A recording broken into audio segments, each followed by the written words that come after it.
કેવી લાગો છો? ઓ માય ગોડ, ફૈબાને આ સાડી જરાય સારી નથી લાગતી. સુપર ફૈબા, સુપર. એટલે આ સાડીના નસીબ ખુલી ગયા કે તમે આને પહેરી.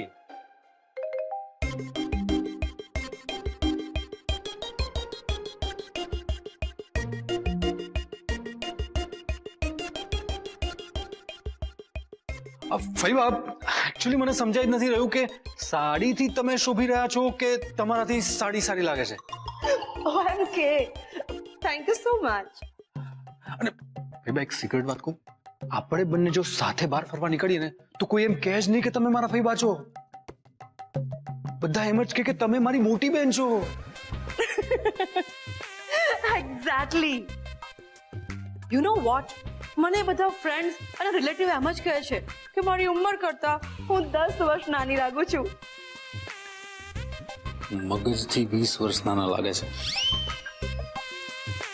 અરે બેન, તમે તો તૈયાર થઈ ગયા, પણ મેહરને ફોન કરીને એનું સરનામું તો પૂછો. ઓ યસ, હું હમણાં જ પૂછી લઉં છું.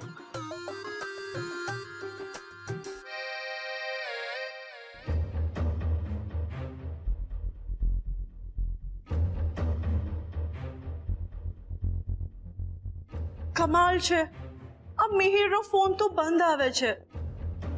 અરે બાપરે, મિહિરનો ફોન તો એના પપ્પાએ તોડી નાખ્યો છે, પછી ક્યાંથી લાગે ફોન? અરે હા, યાદ આવ્યું, મિહિરનો તો ફોન જ તૂટી ગયો છે. આરવ, એક કામ કર, તારા પપ્પા જે હોટલમાં રોકાયા છે ને ત્યાં ફોન કર. ઓકે મમ્મી, એક મિનિટ.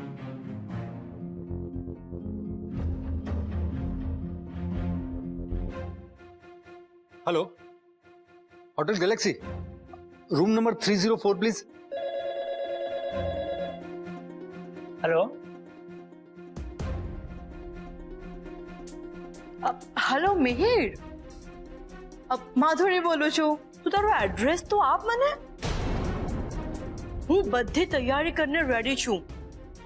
શુકરની વસ્તુઓ પણ રેડી છે. બસ તું એડ્રેસ આપ એટલે હું નીકળું. આમને મારા ઘરે જવું જ છે, પણ આમને કેમ સમજાવું કે મારા ઘરના કોઈને મળવા નથી માંગતા. અરે મિહિર, શું વિચારે છે? જવાબ તો આપ. અરે મિહિર કુમાર, તમે તો ભારે માનપાન માંગો છો. અમે કે રાજપાટ થોડી માંગ્યા છે, તમારા ઘરનું એડ્રેસ માંગીએ છીએ. અને એ પણ કઈ લેવા માટે નહીં, અમે તો આપવા જવાના છીએ. અને અમે બધા નથી જવાના, ખાલી માધુરીબેન જ જવાના છે. એટલે તમે જરાય ટેન્શન ના લો અને સરનામું આપો. અરે પણ આ બધાની ઉતાવળ શું છે? ઉતાવળમાં તો એવું છે ને કે ખાલી કંકોત્રી છપાવવાની છે ને, એટલે બીજું કઈ નહીં. જમાઈ રાજા, બોલો બોલો. હવે પાછું એમ ના કહેતા કે ઘરનું એડ્રેસ મોઢે યાદ નથી. અરે ફોન કપાઈ ગયો. એડ્રેસ કરીને માથું ફેરવી નાખ્યું છે આ કોમલના મમ્મીએ. મારા ઘર સુધી પહોંચવાની પાછળ જ પડી ગયા છે અને પાછા ઉપરથી શુકન લઈને બેઠા છે. પણ મારા ઘરનું એડ્રેસ તો હું કોઈ કાળે નહીં આપી શકું. ઓ ગોડ, મને તો કઈ જ નથી સમજાતું કે હવે હું કરું તો કરું શું.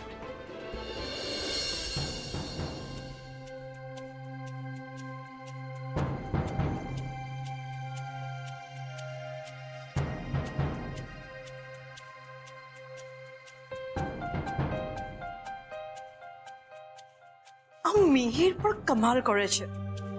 એનો મોબાઈલ તો સ્વિચ ઓફ હતો જ, હવે હોટલ વાળા કહે છે કે એનો રૂમનો ફોન પણ બંધ છે.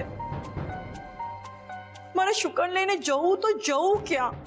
એ જ તો મને તો લાગે છે કે આ લગ્નનો ઉત્સાહ ખાલી આપણને જ છે.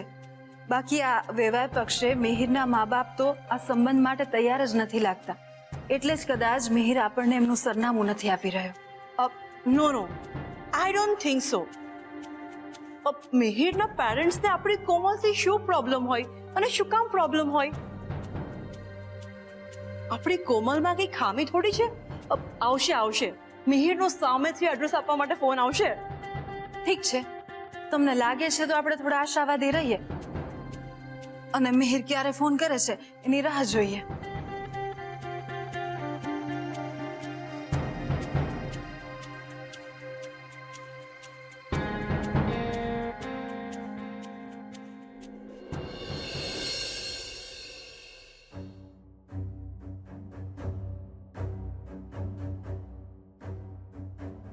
જોયું બેન, નો આવ્યો ને મિહિરનો ફોન, અને મને તો લાગે છે કે હવે આવશે પણ નહીં.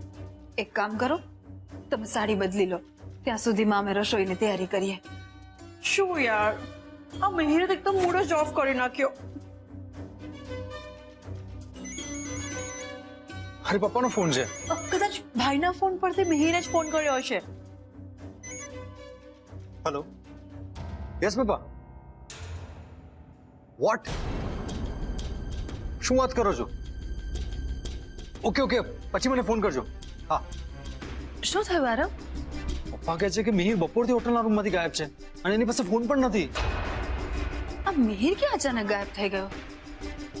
આ મિહિર એડ્રેસ આપવાની જગ્યાએ પોતે જ ગાયબ થઈ ગયો. મને તો લાગે છે કે આપણે મિહિર કુમાર પાસે એડ્રેસ માંગ્યું ને એટલે આમ અચાનક ગાયબ થઈ ગયા. શું કહો છો માધુરીબેન?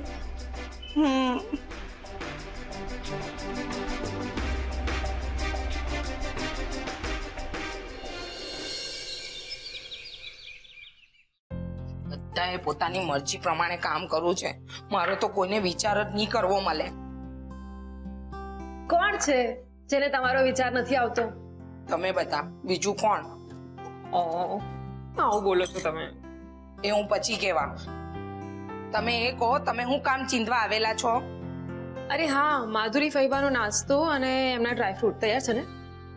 એ બધું તો તૈયાર છે, પણ તમે મને એ કહો ની, મારે ક્યારે અને કેટલી તૈયારી કરવાની છે? શેની તૈયારી? કેમ, માધુરી બેન આજે નહીં તો કાલે વેવાઈના ઘરે જશે. પછી વેવાઈ લોકો આપણું ઘર જોવા, વેવાની વાત કરવા આવે. કોમલબેનના લગ્ન પહેલા આણું જોવા, હાંજી ગાવા આવે.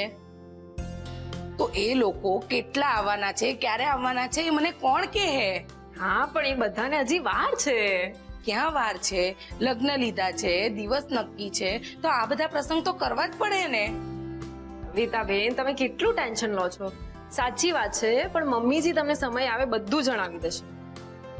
તમારે અત્યારથી જાણીને શું કરવું છે? અત્યારથી જાણીને હું કરવું છે એટલે? મારે બજારમાંથી ચીજ વસ્તુઓ લાવવાની હોય, શાકભાજી લાવવાનું હોય તો મને ખબર પડે ને. કારણ કે મોટી બેન વેવાઈ લોકોને ખવડાવવા માટે તૈયાર વસ્તુ નહીં લાવવા દે હે. એ તો બરાબર છે બેન, બધું જ ઘરે બનાવડાવ હે તો સમયસર બધું લઈ આવીએ ને તો છેલ્લી ઘડીએ મગજમારી નહીં. સમય તો આવી ગયો છે, હવે બધી મગજમારીઓને આવજો કહેવાનું. હું કીધું તમે? કઈ નહીં. તમે મને એ કોની કોમલબેનના હાહરિયા ક્યારે આવવાના?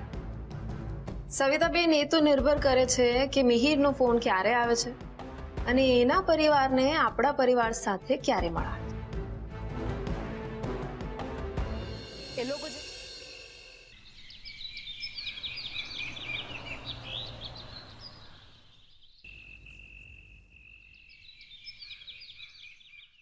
પ્લીઝ મીર, એ દિવસ થઈ ગયા, હવે તો કોલ કર. મને ટેન્શન થાય છે. તારી વાત માનીને હું તને મળવા આવી. એ જીદને કારણે લગ્નનું આટલું મોટું ડિસિઝન લીધું,